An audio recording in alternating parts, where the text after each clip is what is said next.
사랑하는 여러분 반갑습니다. 오늘 우리는 성경의 깊은 바다 히브리서의 놀라운 지혜를 함께 탐험해 볼 시간입니다.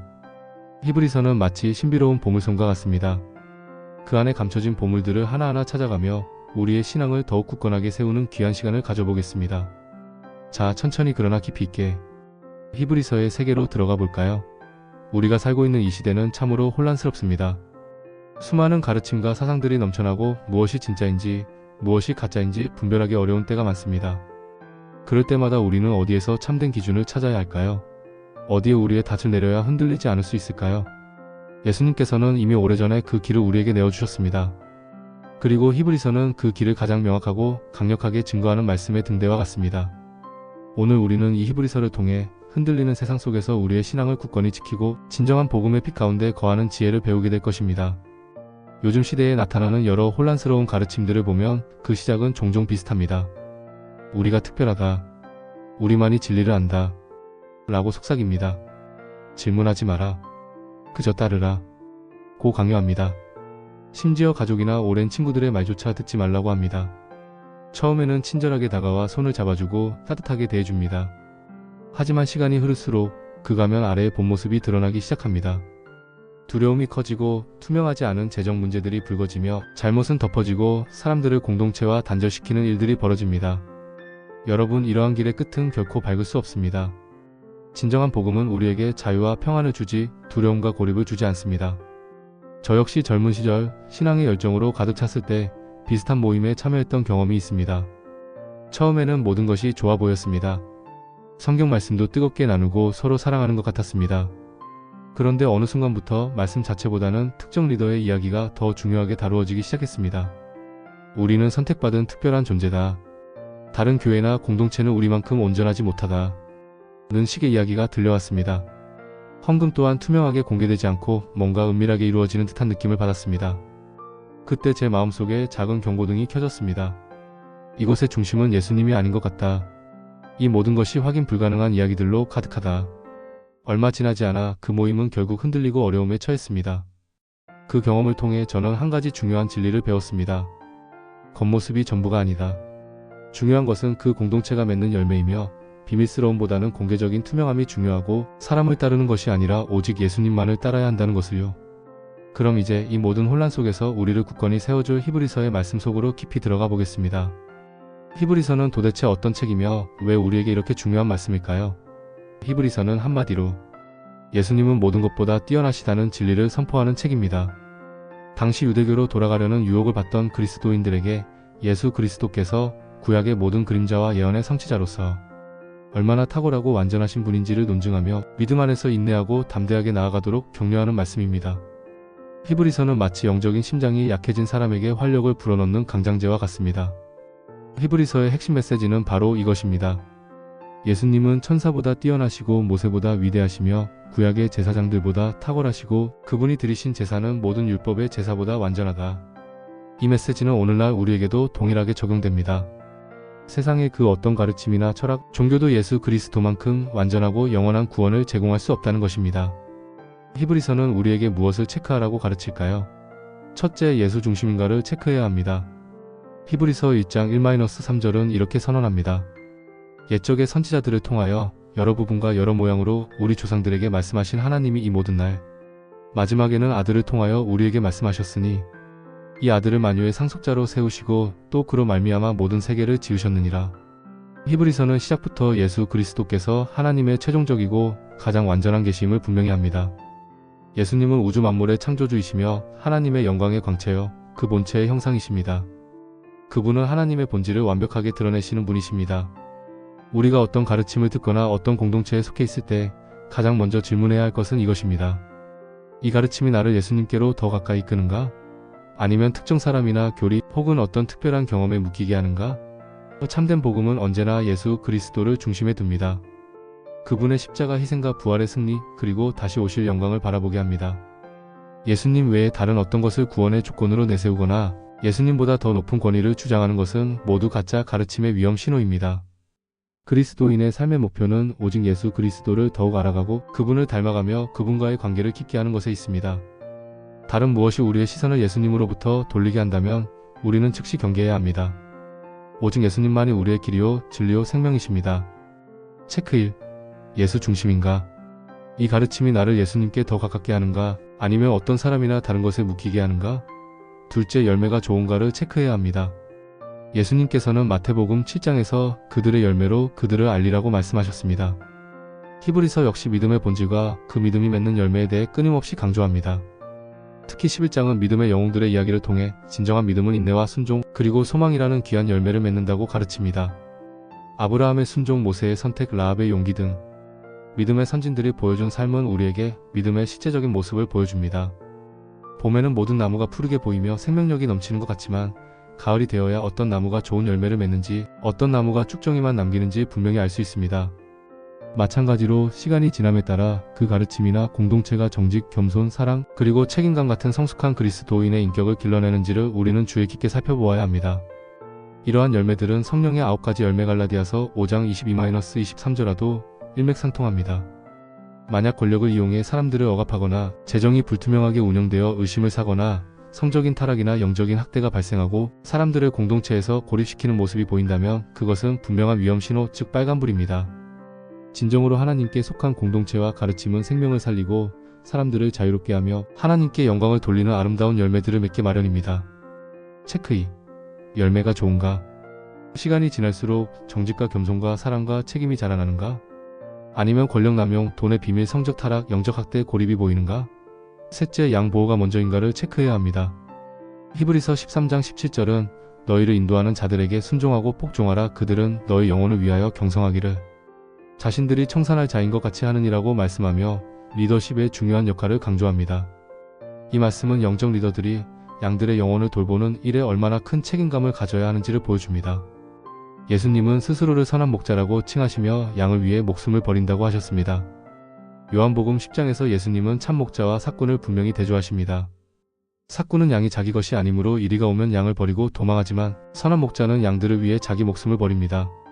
참된 영적 리더는 자신의 이익이나 명예보다는 공동체의 지체들, 즉 양들의 영혼과 안녕을 가장 먼저 생각하고 보호해야 합니다.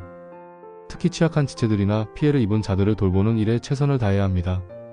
문제가 발생했을 때 피해자를 먼저 보호하고 그들의 이야기를 경청하며 진실을 규명하고 투명하게 공개하는 과정을 거쳐야 합니다. 만약 문제가 발생했음에도 불구하고 자신들의 명예나 조직의 유지를 위해 진실을 은폐하거나 피해자를 비난하고 책임을 회피하는 모습을 보인다면 그것은 예수님의 선한 목자상과는 거리가 먼 삭군의 모습일 수 있습니다.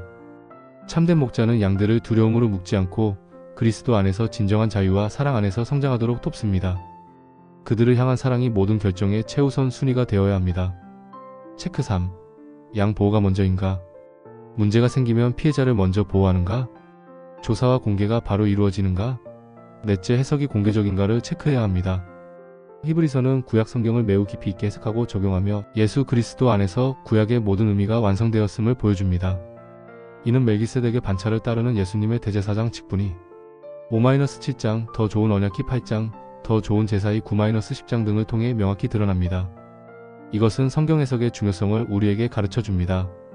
성경은 하나님의 말씀이며 그 말씀은 명료하고 보편적인 진리를 담고 있습니다. 사탄조차도 성경 말씀을 비틀어 예수님을 시험했지만 예수님께서는 기록되었으되라고 하시며 올바른 말씀 해석으로 사탄을 물리치셨습니다. 성경 말씀은 누구에게나 공개되어 있고 누구나 읽고 묵상하며 그 의미를 깨달을 수 있어야 합니다. 특정 개인이나 단체만이 성경의 비밀스러운 의미를 안다고 주장하며 자신들만의 독점적인 해석을 강요한다면 그것은 매우 위험한 신호입니다. 이러한 독점적인 해석은 종종 교주적인 형태로 발전하여 말씀의 권위가 아닌 사람의 권위를 세우는 도구가 되곤 합니다. 교회 역사 속에서 수많은 신앙의 선배들과 학자들이 성경을 연구하고 해석해왔습니다. 우리는 이러한 공개적이고 보편적인 해석의 틀 안에서 말씀을 배우고 이해해야 합니다. 혼자만의 비밀스러운 해석은 종종 이단적인 사상으로 이어질 수 있으니 항상 공동체의 검증과 보편적인 교회의 가르침 안에서 말씀을 이해하려는 노력이 필요합니다. 하나님은 혼돈의 하나님이 아니시라 평강의 하나님이십니다. 고린도전서 14장 33절. 체크 4. 해석이 공개적인가? 말씀은 누구나 확인 가능해야 한다. 혼자만 아는 비밀 해석은 위험 신호다. 교회 역사와 바른 해석 안에서 함께 배우는가? 마지막으로 안전장치가 작동하는가를 체크해야 합니다. 히브리서 13장 1절은 형제 사랑하기를 계속하고라고 권면하며 13장 5절은 돈을 사랑하지 말고 있는 바를 족한 줄로 알라고 말씀합니다. 이 말씀들은 공동체 안에서의 사랑과 물질에 대한 올바른 태도를 강조하며 건강한 공동체가 유지되기 위한 중요한 원리들을 제시합니다. 어떤 공동체가 건강하게 운영되기 위해서는 투명한 시스템과 견제 장치가 반드시 필요합니다. 재정은 투명하게 공개되고 외부의 감사나 점검을 받을 수 있어야 합니다. 모든 의사결정이 한 사람에게 집중되지 않고 다중 리더십을 통해 서로 견제하고 균형을 이루어야 합니다. 이는 리더 한 사람에게 과도한 권력이 집중되는 것을 막고 독재적인 결정을 방지하며 공동체의 지혜를 모으는 데 기여합니다. 혹 문제가 발생했을 때 독립적인 신고 및 보호 징계 절차가 실제로 작동하여 피해자가 보호받고 가해자가 적절한 조치를 받는 시스템이 갖추어져 있는지를 확인해야 합니다. 이러한 안전장치들은 공동체를 건강하게 지키고 잠재적인 위험으로부터 구성원들을 보호하는 중요한 역할을 합니다. 투명성은 신뢰를 낳고 신뢰는 건강한 공동체의 필수적인 기반이 됩니다. 우리가 서로를 사랑하고 보호하며 하나님의 정의를 세우는 공동체를 이루기 위해서는 이러한 제도적 장치들이 반드시 뒷받침되어야 합니다. 체크 5. 안전장치가 작동하는가? 재정 공개와 외부 점검이 있는가? 다중 리더십으로 혼자 결정하지 않는가? 독립신고 보호징계 절차가 실제로 움직이는가? 자, 이제 히브리서가 우리에게 가르쳐주는 이 5가지 중요한 체크리스트를 다시 한번 함께 외워봅시다. 첫째, 예수 중심인가? 둘째, 열매 검증인가? 셋째, 양 보호가 먼저인가? 넷째, 공개 해석인가? 다섯째, 안전장치인가? 이 5가지는 우리가 영적인 가르침이나 공동체를 분별할 때 사용할 수 있는 매우 강력한 기준이 될 것입니다. 히브리서는 우리에게 믿음 안에서 인내하고 흔들림 없이 소망을 붙들라고 권면합니다. 히브리서 10장 35-36절은 그러므로 너희 담대함을 버리지 말라. 이것이 큰 상을 얻게 하느니라. 너희에게 인내가 필요함은 너희가 하나님의 뜻을 행한 후에 약속하신 것을 받기 위함이라고 말씀합니다. 또한 히브리서 12장 1-2절에서는 이러므로 우리에게 구름같이 둘러싼 허다한 증인들이 있으니 모든 무거운 것과 얽매이기 쉬운 죄를 벗어버리고 인내로써 우리 앞에 당한 경주를 하며 믿음의 주요 또 온전하게 하시는 이인 예수를 바라보자고 강력하게 권면합니다. 이 말씀처럼 히브리서는 우리가 이미 예수 그리스도 안에서 완전한 구원을 얻었음을 상기시키며 과거의 그림자나 세상의 유혹에 흔들리지 말고 오직 예수님만을 바라보며 담대하게 나아가라고 독려합니다. 우리의 믿음의 여정은 때때로 어렵고 고통스러울 수 있지만 우리의 시선을 예수님께 고정한다면 우리는 결코 넘어지지 않을 것입니다. 히브리서의 결론은 분명합니다. 예수 그리스도께서는 모든 것보다 뛰어나시고 그분의 희생제사는 단번에 그리고 영원히 우리의 모든 죄를 사하신 완전한 제사입니다. 우리는 더 이상 구약의 그림자나 율법에 묶일 필요가 없습니다. 오직 예수님만을 믿음으로 말미암아 하나님께 나아갈 수 있습니다. 이 놀라운 진리 안에서 우리는 자유와 평안을 누릴 수 있습니다. 이 평안은 세상이 줄 수 없는 평안이며 어떠한 환난 속에서도 흔들리지 않는 견고한 평안입니다.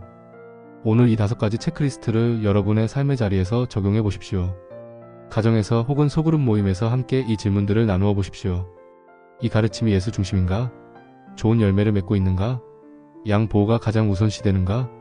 성경 해석이 공개적이고 보편적인가? 건강한 안전장치가 작동하고 있는가? 만약 어떤 가르침이나 공동체에 대해 의심이 든다면 혼자 고민하거나 두려워하지 마십시오. 피 가운데로 가지고 나와 기록하고 신뢰할 수 있는 영적 리더나 상담자와 나누고 필요하다면 적극적으로 도움을 요청하십시오. 진정한 복음은 우리에게 두려움이 아니라 진정한 자유를 줍니다. 어둠 속에 숨겨진 것은 결국 드러나기 마련입니다. 그러므로 우리는 진실을 구하고 투명함을 추구하며 피 가운데 행해야 합니다. 우리의 선한 목자 되신 예수님은 우리의 모든 필요를 아시고 우리를 가장 안전한 길로 인도하십니다. 겉모습에 현혹되지 말고 오직 그분이 맺으신 열매를 보십시다. 사람이 아니라 오직 예수님만을 따르십시다. 그분이 우리의 유일한 소망이요 삶의 유일한 목적이십니다. 이 5가지 중요한 기준을 통해 우리의 마음과 가정을 그리고 우리의 신앙 공동체를 굳건히 지켜냅시다. 그리하여 우리는 흔들림 없는 믿음으로 하나님께 영광을 돌리고 세상의 빛과 소금의 역할을 감당할 수 있을 것입니다. 주 예수님 진리의 빛으로 저희를 지켜주옵소서. 세상의 가짜 가르침과 화려함에 흔들리지 않게 하옵소서. 주님의 어린 양들을 먼저 보호하게 하옵시고 저희 공동체 안에 정직과 투명이 늘 흐르게 하옵소서. 저희의 삶이 늘 예수님 중심으로 살아가게 하옵소서. 이 모든 것을 통하여 주님의 이름이 높임을 받으시기를 원합니다. 예수님의 이름으로 간절히 기도합니다. 아멘. 오늘 히브리서 말씀이 여러분의 신앙 여정에 작은 등불이 되셨다면 좋아요와 구독, 그리고 이 귀한 말씀을 더 많은 분과 함께 나눌 수 있도록 공유해 주시면 감사하겠습니다.